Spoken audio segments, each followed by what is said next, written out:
Ethan was a 20-year-old college student with big dreams. He was passionate about writing and spent hours crafting stories, poems, and essays. But despite his talent, Ethan often felt inadequate.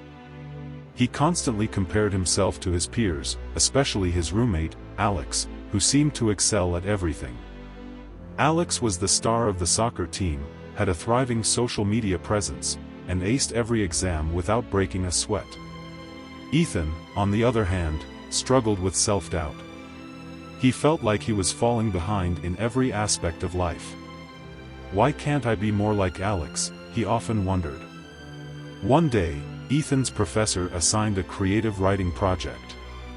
The class was tasked with writing a short story that would be graded and shared with the entire department. Ethan was excited but nervous. He poured his heart into his story, spending weeks perfecting every sentence. When the day came to present, Ethan was proud of his work, until he heard Alex's story.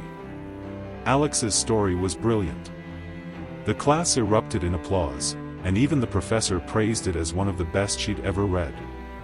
Ethan's heart sank.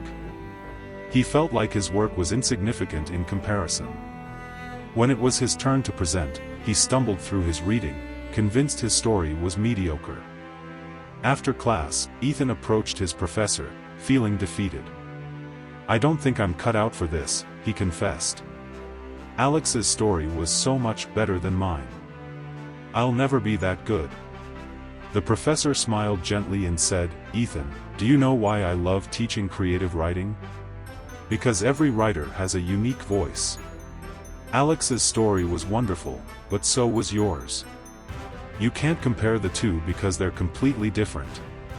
Your story had heart and depth, something only you could have written." Ethan was taken aback. He had never thought of it that way. The professor continued, "When you compare yourself to others, you rob yourself of the joy of being you. Alex is great at what he does, but so are you. The world doesn't need another Alex. It needs Ethan."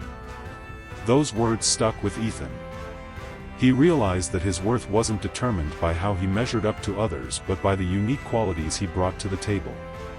From that day on, he stopped comparing himself to Alex and focused on honing his own craft.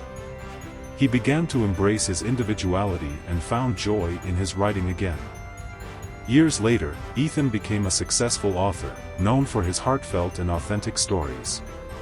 He often thought back to that conversation with his professor and smiled. He had learned that the only person he needed to be better than was the person he was yesterday.